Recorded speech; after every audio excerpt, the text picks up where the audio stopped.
Hi everyone and welcome to Rosemary's Kitchen. Today I'm inviting Grey Eagle. I mean, I can't really keep him away, and why would I want to?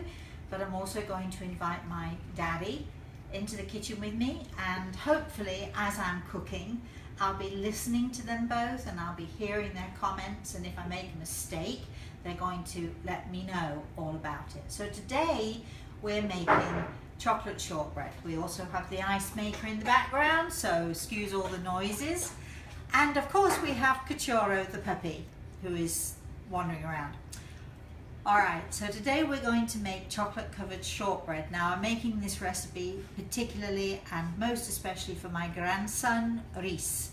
And Reese has a very favourite cookie, which is this that I'm making today. So we're going to first of all start with the shortbread, and you'll see in this nice bowl here that we have flour, we have sugar, and we have butter. It's a very simple recipe, 3 basic ingredients, and we're going to make all of this delicious food.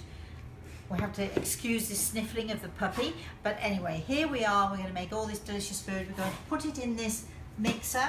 Now this mixer is a Kenwood, and it's one of my most favourite, if not the most favourite tool in the kitchen. And we're going to put it in there and turn it on low, and the idea is to mix this up slowly at first to make some nice, like a nice breadcrumb mixture, and then as we beat a little faster we're going to make it into a nice good dough. So we're going to turn it on to low for a start. Okay, I'm going to leave that there for a second while I tell you, put my oven on to 325 degrees. You don't want it too high with shortbread. And when you cook shortbread, you have to be very careful not to, not to leave it in too long, because with so much butter in it, it will burn pretty quickly if you're not watching it. So we're going to leave this on and let this cook for 1 second. Okay.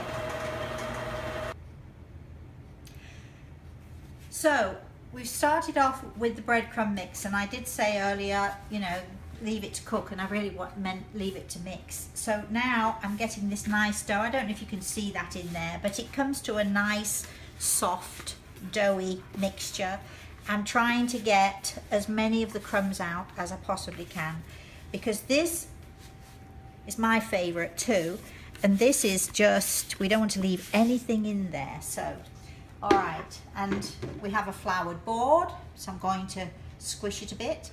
My hands are cool. The secret with pastry and shortbread, anything like this, is to keep everything nice and cool. I'm just whizzing out the bowl again. You can see the bowl is empty, which is what I like to see. I like to see as much cleanness as possible. So lightly floured board into a nice ball like so. I'm also going to flour the rolling pin very lightly. Okay, and now with shortbread, it's because it's buttery, and because the oven is a little warm, because the oven's on now. As I roll it, as you can see, when I roll it, the dough starts to crack around the edges.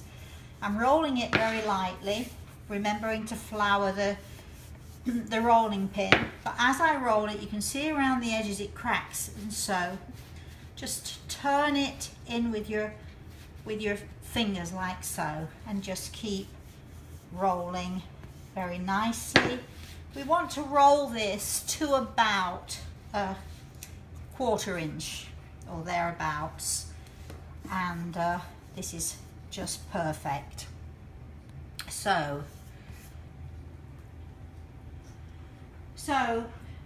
pastry's rolled out, 1/4 inch, roughly 1/4 inch. We have a nice baking tray here lined with parchment paper. Do not use any butter or any oil or anything like that. Just plain parchment paper works really, really well. And then we're going to begin cutting. And you can see that they cut really, really nicely. I don't know if you can see on camera, but I can tell you that this dough is sort of a beautiful yellow color. Now, when I make, especially shortbread, but pastry in general, I like to use an English or British butter. This is Irish butter that I'm using here. And the reason for that is that, and I only recently found this out, but the reason for that is that British butter has less water in it than American butter. So that's why with British shortbread, you do get that really great, nice, buttery flavour to it. But you can use any butter you like. I've also used, I think, all-purpose flour with this. If you're British, if you're watching from England, you can get plain fat flour. It's very hard to get plain flour in this country, but you can use plain flour as opposed to all-purpose flour. So when I first came to the States, it was a nightmare for me.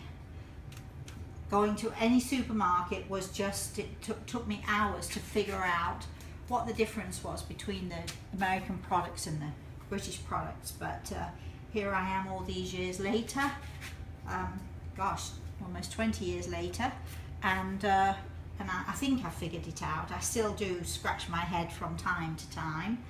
Now, as I'm going along with this, I'm also very aware of my father, who is standing to the side of me, who thinks that I could have rolled this out a bit better, I have to say. It's always was criticising.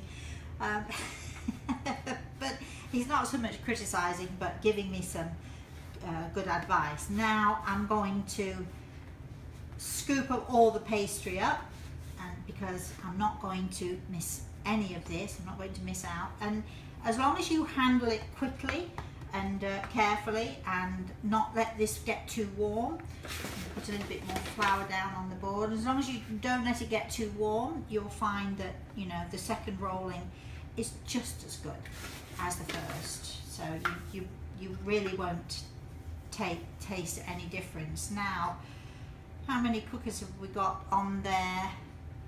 For 5, 10, 12, 13, 14. We might get 18 cookies out of this. If you'd have rolled it, if I'd have rolled it thinner, we could have gotten 20, but I like my shortbread to have a nice crunchy flavour to it. So that's, okay, let's see how many more we can get out of this. So that's another one. So now we've got 15. Oops. 16.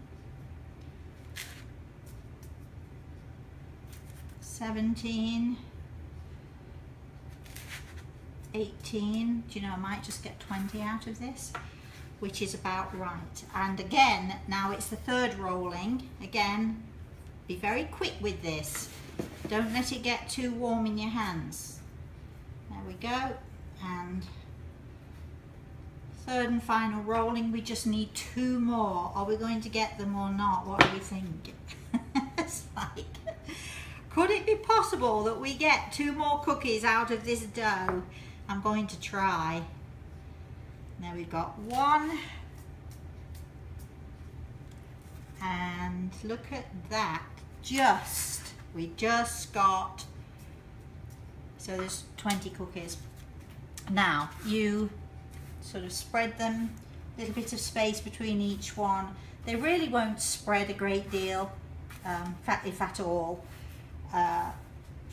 But still leave a little space, and then you can see how much dough we've got left. It's so hard to leave this, so I'm going to crunch it up. And I'm actually, because I'm so greedy for shortbread and I so love shortbread, I'm actually going to see if I can get another one. And look, see, it's amazing what you can do. It's a bit crumbly. That's for me. That one is for me. The rest, I'm going to make sure my grandson gets them. Now, just with a fork and and you hold the cookie down, 1, 2, 3, 1, 2, 3, like that, and you just lightly, very, very lightly prick the edges. Now, it doesn't really matter about doing this because I'm going to cover them in chocolate. Remember, these are for my grandsons. I'm going to cover them in chocolate, and but if you're just wanting to cook them plain and put a little bit of fine sugar on them once they're cooked, just have a plain shortbread. They're also very delicious.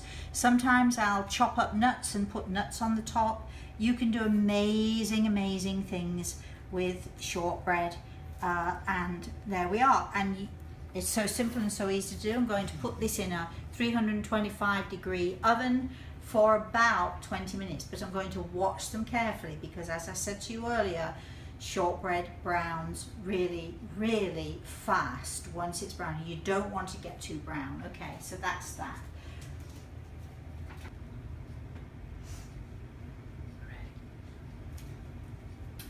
Okay, so these have had 22 minutes, and you can see they're very pale, nice and light, but they're just slightly tinting around the edges, which is the indication to take them out of the oven.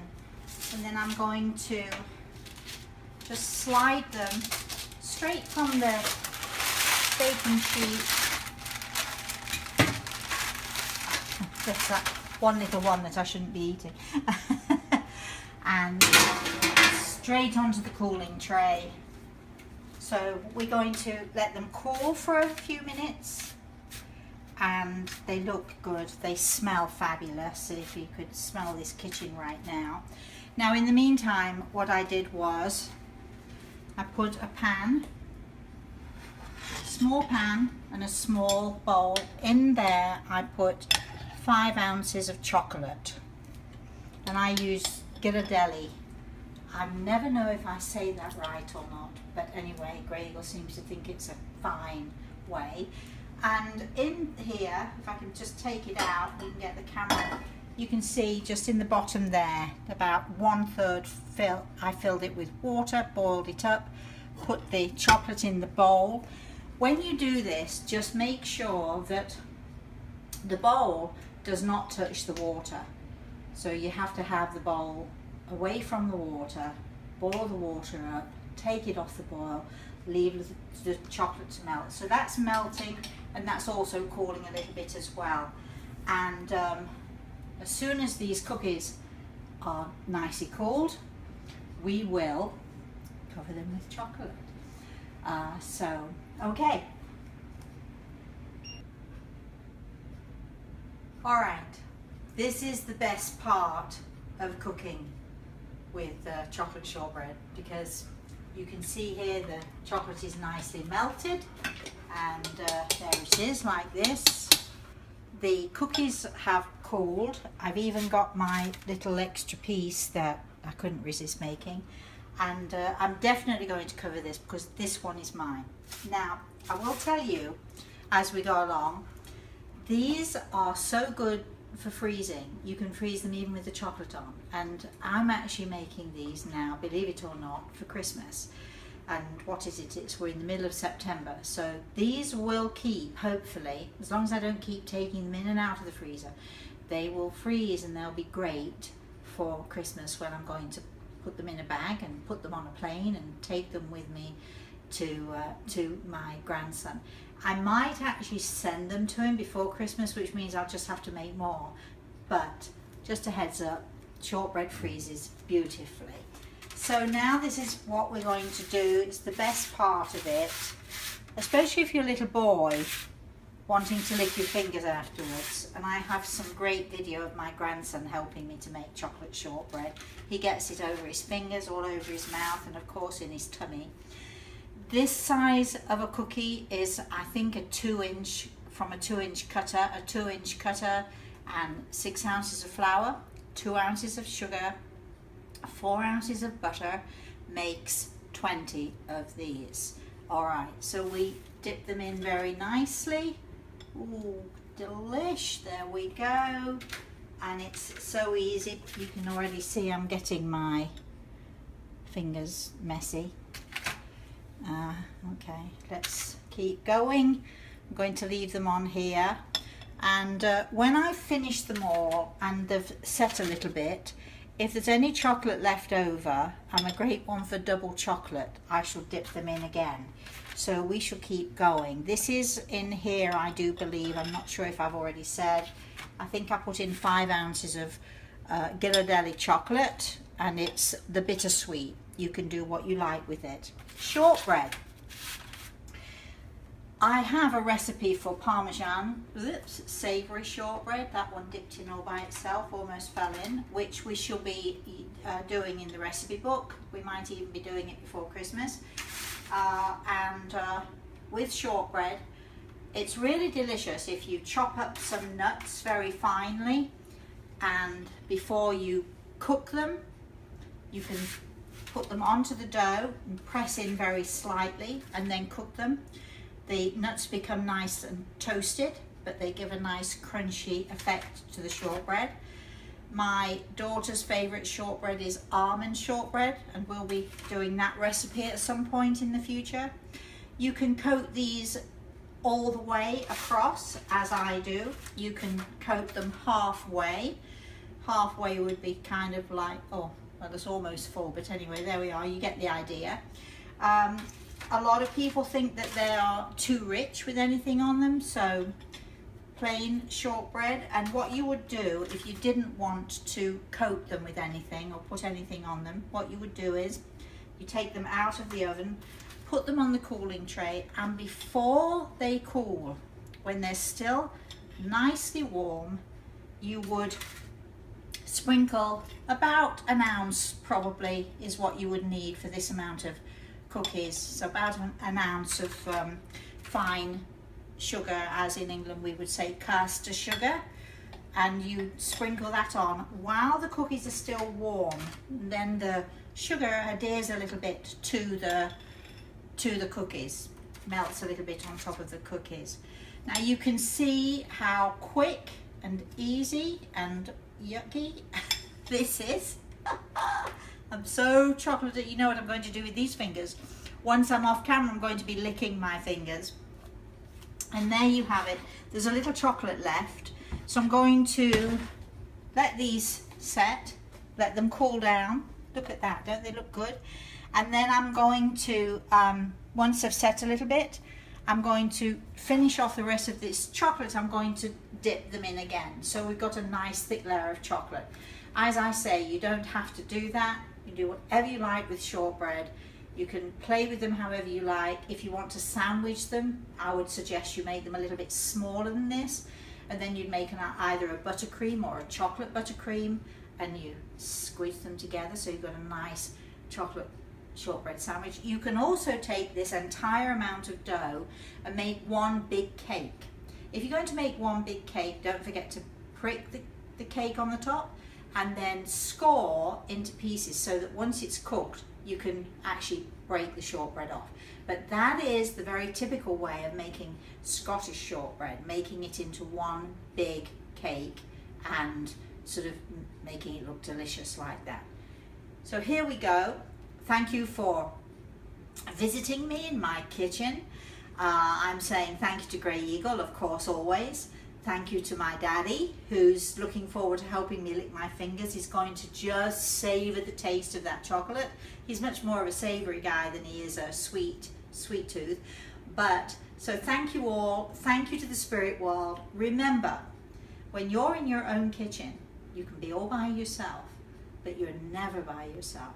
You're never alone. Invite someone into your kitchen with you. Invite someone in from the spirit world. They will be there with you. Remember, listen carefully, listen to what they have to say, listen to your instincts. If you feel, take them out of the oven now, don't wait, take them out of the oven. Listen to your instincts, listen to the spirit world, they're always with you. Thank you very much for visiting me in my kitchen, and we'll see you next time.